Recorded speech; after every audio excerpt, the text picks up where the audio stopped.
welcome back. I got Antonio here with me. So going to talk about some sports, talk about life and everything. So good episode coming your way. Welcome. Thank you for having me. It's a pleasure to be here. Yeah. So let's actually start from the beginning. Like, when did you first start playing sports? Yeah. So okay, I really got into soccer when I was just a kid, and I was doing rec, so it wasn't anything serious. But I always loved soccer. I was always pretty decent at it. I'd score here and there, but it was just rec, so it was no big deal. That's kind of where I started to find my love for sports. And then later, on around I was around 10, I think 9, 10 years old, I got into basketball, and I was not a good basketball player. It was pretty funny, but I started with rec as well, and that's kind of how I started it. Yeah. So with basketball, was there any particular element with you that you just felt like, this is maybe not for me? Yeah, so it was funny. I've always been someone who I love to try to and really go out with it and improve, get to the point where it's confident in my abilities. And that's kind of how it went. I started off and just dribbling a basketball to me was out of this world. I thought it was we were in the space orbit, and I had no idea what I was doing. Yeah. It was quite extraordinary for me to actually learn how to dribble. And then just shooting too, putting the ball in the basket. So I guess all of basketball to answer your question. But no, I started practicing, and then I ended up playing 2 years of JV basketball. Or my first year, I was a freshman. I played 1 year of freshman basketball when we were D1 for Trinity. And we were not great, but we weren't the worst either. And then my junior year, I ended up making the varsity team, and then I quit. Why? Turns out, at the end of the season, they won the championship. Oh. I quit. I didn't love the coach. I didn't love his I didn't love the way he was operating the team.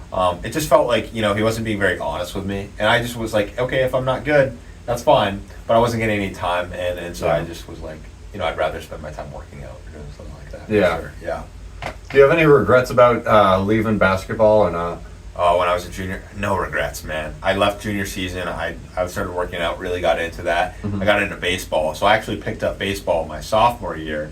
My sophomore year, I really picked up baseball. It was the first time I ever played. Besides, I played one season when I was 10, and I quit.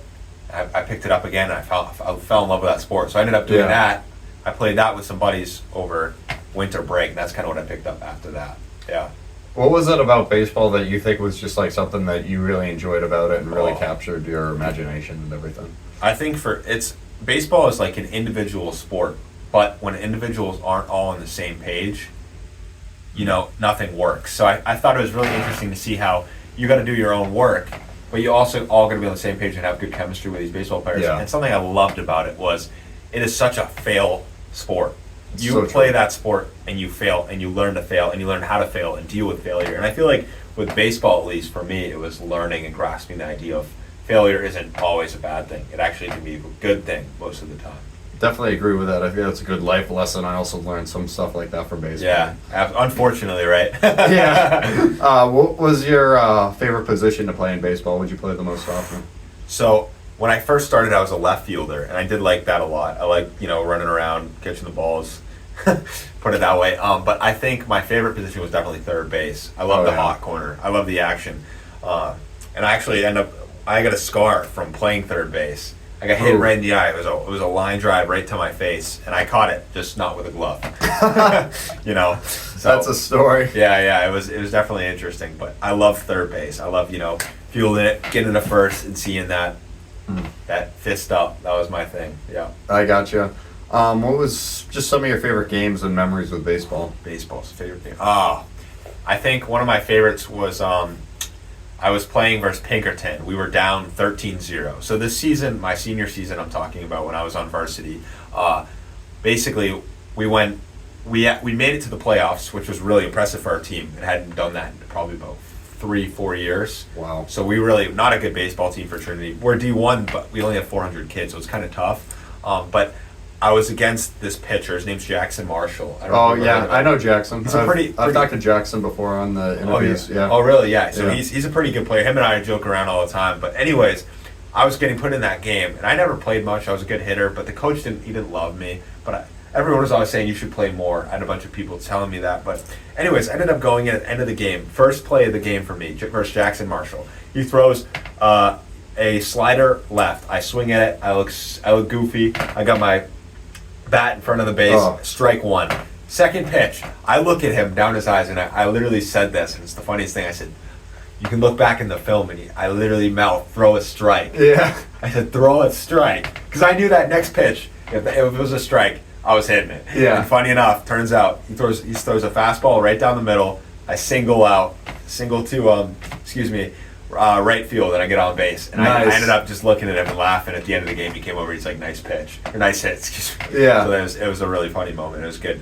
It was definitely a good connection with him for sure. Yeah, for sure. I mean, he's going to have a pretty good senior year. He's having a great year for basketball. He's leading New Hampshire right now for boys basketball and scoring out of any division. Very He's impressive. Like 35 points a game right He's now. a big dude too, and I'm not too small either. I'm about 6'2", but he's a big dude. He's about what 6'5", 6. No, he's He's taller like than that. 6'8", 6'9". 6'8", yeah, he's 6'8". He's a big dude, and he's not just big like tall. He's pretty strong guy. Yeah, and he's got a baseball season coming up, and then he's committed to SNU next year to Should play be baseball. interesting. I honestly thought that he was going to commit somewhere a little bit more high tier, but I think they're definitely a good baseball team. Either not to put it down, but I was kind of surprised he ended up going there. So we'll see how that pans out. Yeah, he chose to stay local. I mean, it's a Division II school, and it's like I think it's very, very hard to play. They are definitely good. Yeah. But I was thinking D1 for him, but you never know, right? Always transfer in anything, but definitely still impressive he got that far. Yeah, I mean, not a lot of people do, so No. super impressive. Really hard to Absolutely. play college sports, period, I think. I agree, absolutely. Anyway, So much competition. yeah, moving on with you. I mean, you have that memory and everything. So how'd the seasons pan out for you guys? For baseball, yeah. So we ended up getting knocked out first round. Thank you, Bedford. Yeah, no, it was good. I got a lot of buddies on the team, so it was a fun game. I actually didn't play in that game at all. I got the week before is when I got hit in the eye, so I didn't even see any field that game, which was unfortunate. So it was a sad ending, but it was also an ending that I kind of expected with that. But I definitely love baseball, and baseball taught me a lot. And I think because I was not so good at it and how hard it was, I really enjoyed it because of that. Yeah, I can relate to that. It's definitely hard, especially when you're starting out later on. Yeah. But yeah, it's such a fun game and everything. So It is. It's a great game. I know it can be slow for some of y'all who don't like slow baseball but it's when you're playing it and when you really enjoy the sport and you do a lot of like your own research and really you kind of fall in love with the game. That's all I gotta say. absolutely, there's no better feeling than being up at the plate and then hear the ping off the bat. Oh, right. Yeah. Yeah, especially wood too. If you ever hit wood bat, hear that crack. Oh, when you- yeah. Oh man, nothing better than that. Yeah. Absolutely. Anyway, anything else with baseball, or do you want to jump into another sport? Oh no, let's jump into soccer. Definitely. Okay. 'Cause that's kind of what I started with high school sports, and ended up going to football later. But yeah, Mhm. what do you want to ask about that? Yeah, so I mean, you said you started with it at a younger age. Did Yeah. you keep playing throughout all the years? So yeah, basically I played all the way up, every season rec, and I never got into. I was gonna play for GPS, but I decided not to. I was just a little too busy at the time. But then I ended up. We had the my freshman season we had COVID, so I couldn't play. Yeah. So I ended up starting my sophomore year. I got a concussion, which sucked. Took me out for the whole season, which was unfortunate. But then my junior year, I was back and we won a championship, and that was really big. Wow. So I ended up playing a lot of minutes I was a striker and a center mid. So I did that, and that was a lot of fun. And something about soccer too. It's like it's one of those team sports. If you're not playing as a team, you feel it. You lose games just because your team's not playing as a team.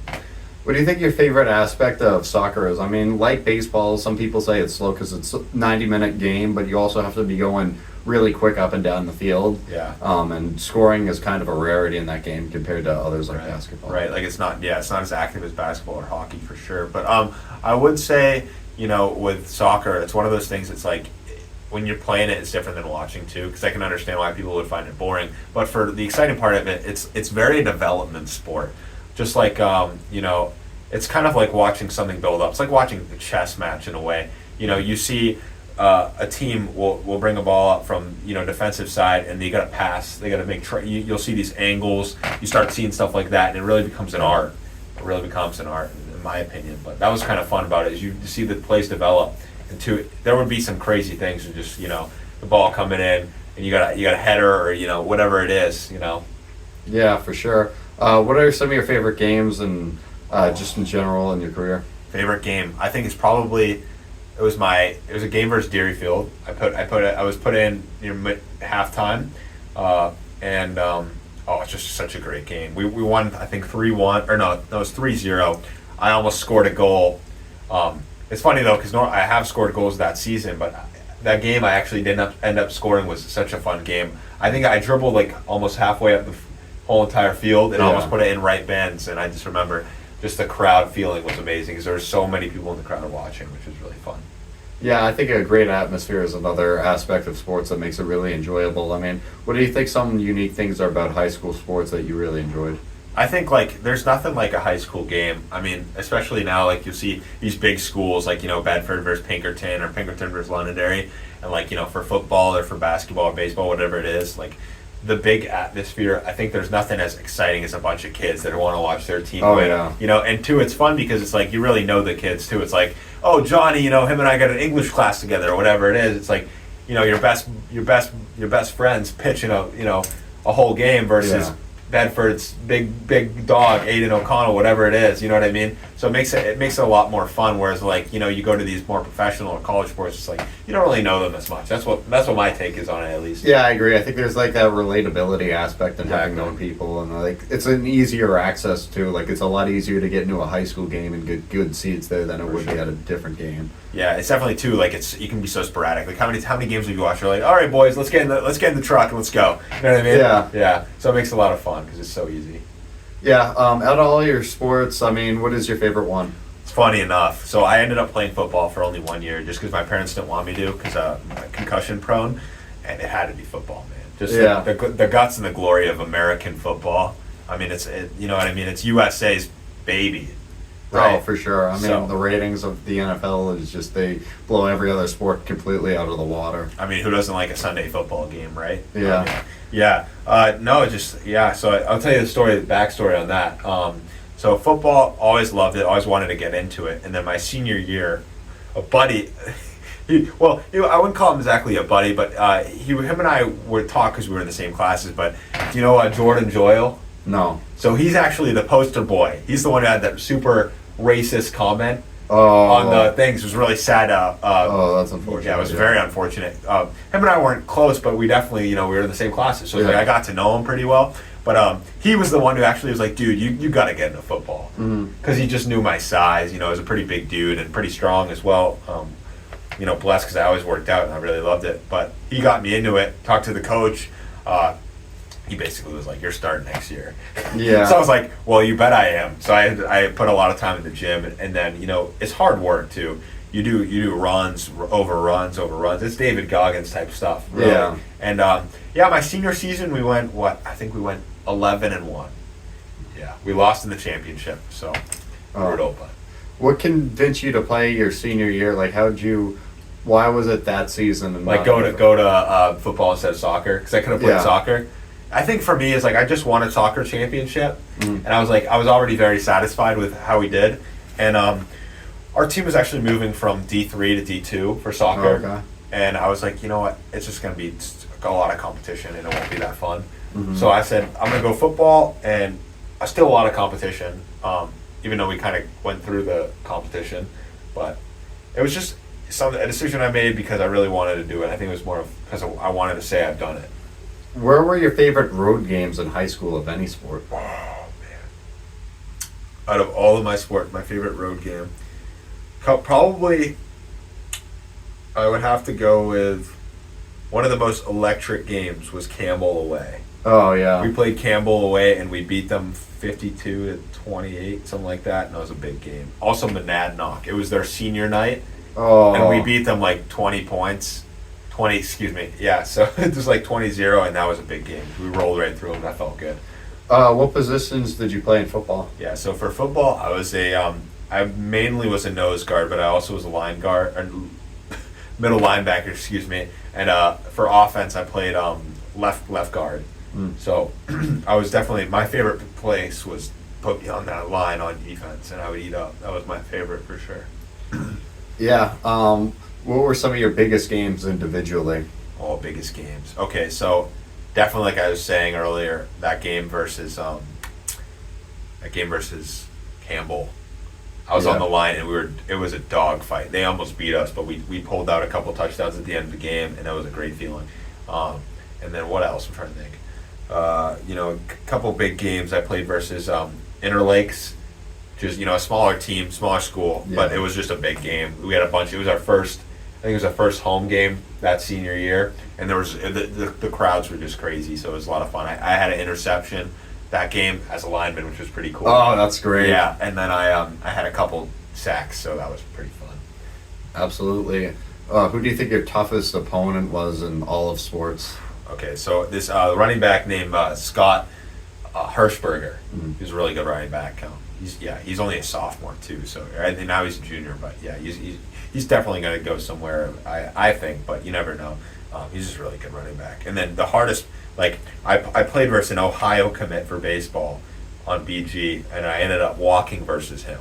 And that was big to me because I started that game versus BG, and that was a big monument for me because I started my first game for baseball. Wow. So I was like, coming from never playing to starting my senior year versus BG, it's a pretty good school. I was like, this is cool, for sure.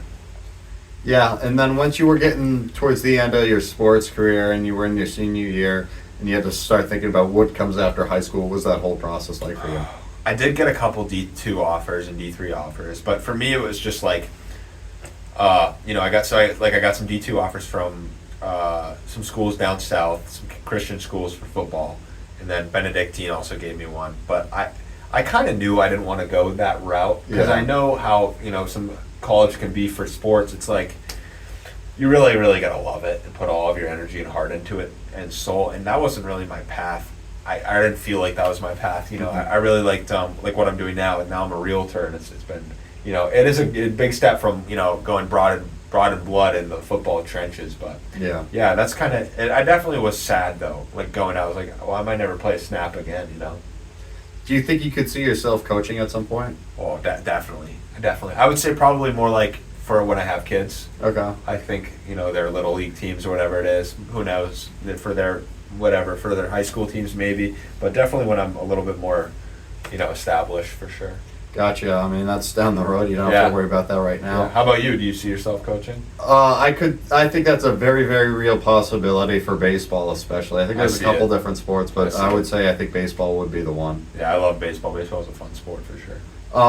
So for you, why don't you tell everybody what you're doing right now? Yeah, so my name is Antonio Giovagnoli, obviously said earlier, and I'm a realtor in New Hampshire. So I was actually going to go, he wants to go to, become a mechanical engineer, and that was originally going to be my path, or something in engineering at UNH. And I committed to UNH, and everyone was like, you're going to UNH, and then it turns out everyone's going to college, and I'm not going anywhere. So I was in Europe, thank God, and I was I was thinking about it, what to do, and I really actually prayed about it. So I'm Catholic, so I prayed about it, and I kind of just had an answer. It felt like it was answered. God kind of answered me, and it was just like, work for your dad. So it wasn't originally to become a realtor, but my dad is a developer. Yeah. So he said, just kind of felt like work for your dad. So I ended up working for him for a while, and then I was like, I really want to get into real estate. A good route to that would be to become a realtor, because then you're already doing that and working with clients. It's kind of the best of both worlds. Yeah. Since you've started down that path for however many months it's been, what are some things that you didn't expect to discover that you learned? Okay, so it's been about 3 months to answer that question, and oh man, that's a really good question. Some things I would say the difficulty of it. I think a lot of people think that real estate is a get-rich-quick scheme, and it's the exact opposite. It's really it's a time investment, an energy investment. And it's you got to be able to deal with people, and you got to be okay with the outcome that it might not always work out the way you want it to. But I think for me too is like, as an agent, my job isn't to get what I want; it's to get the best possible result for my buyer or seller. Yeah. So it's like it's really focused on them, and then I find that the more I focus on what they need and their needs, the better I do, because then I'm really like my body, my soul, my heart are all aligned. So when I give them a good exceptional service, it kind of just comes back to me. Do you feel like there's a lot of challenges being like very, very young, hopping into this? Absolutely. I mean, you can't avoid the fact I'm 19 years old, right? I just was 18. I just turned 19 October 21st. So now it's been 3 months. So I mean, like, just brand new into the industry. It's like, would you want to go buy a house from a 19-year-old? I mean, not very likely. But I think the thing is, it's all about showing how well and how much you know in this service, and how well you can respond and how quick it is. Because I think too, it's a lot about is like, it doesn't really matter how long you've been doing something if you're a professional at it, right? I agree. Like, there's a lot of rookies that are blowing these veteran guys out of the water, going back to sports, So it's like, know your research. What's zoning? What's better, renting or selling? How does pre-approval work? What's the inspection process? I think a lot of older realtors just think because they're older and more established, they don't have to know things that you should know as a realtor. Is a lot of the information that you have to have for this job stuff that you learned in high school a lot of research and self-taught? So I would say it's 50-50. I think not much of it I got from high school, but I would say the time when I was in high school helping my dad as a developer, I learned a lot. How to run apartments. He owns a bunch of apartments. So it's like kind of knowing the ins and out of renting and how to help, clients in that way. I think too, he sells houses and flips them. So then kind of knowing how that works, the process works. And then most of it was just from the class and like just studying for sure. What's your ambition long term with this? Long term. So my goal eventually is to get into owning real estate, but obviously that takes equity. So you got to build up kind of a cash flow and a proof of, I can afford this house and pay the mortgage. The goal is to move into a multifamily and then eventually just keep building up equity and just over time, owning more and more apartments. I really, really love helping people find a place to live. So I'm thinking, well, no better way than own rentals. You're literally supplying housing for people, which is great. I want to do that just because, it's good passive income, even though it's hard work. It's not exactly passive. You say passive income, but you're doing a lot. But definitely long term, that's the goal. And I really want to have a family, so to be able to provide for them for sure. What are some things that go on in the state of New Hampshire just in reference to real estate that is just different than, California real estate or what have you? Sure. So obviously the California, or some people's might not be too obvious, but California real estate is going to go for way more money, right? Just because of the difference in, incomes. So say for example, a house in California here might be, worth $1 million, where here it's worth,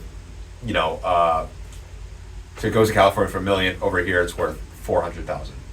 Just the difference of, income ratio and stuff like that. What I think too is what's interesting though, is it does kind of balance itself out, but like it's just really the rate. So it's like right now as a listing or seller agent, like if I represent a buyer, I might get 2% out of 400,000, which is it's a decent number. Mm-hmm. But over there the percents drop depending on how much it is. So it really balances itself out. That's interesting. I had no idea that it worked like that with just the whole way it works out with everything kind of fluctuating. I guess based off of like you get a higher percentage for something that's less expensive or whatever. Right. Like the commission does change because like for me, right, if I'm going to represent Drew and buying a piece of land that's worth $15,000, it's like you're paying me $50 commission if I were to do the math, right? That's not really fair to my time. So it really just it reflects on what you're giving because so like if I were to help him buy a $1 million house, you kind of deserve whatever that compensation is. So it's definitely interesting. And there's been a lot of rumor and talk going on about realtors not being necessary, which I find is funny because I just started now and everyone's like, oh, you don't need a realtor, which is like, sure, but it's just like the same. I don't want to call a realtor a lawyer in any way, shape, or form, but it's like you take away lawyers, now a lot of people aren't being represented properly, and you're going to have buyers that are screwed over, and you're going to have sellers that are completely screwed over. So it's kind of just protecting the people because we know what we're doing, Yeah.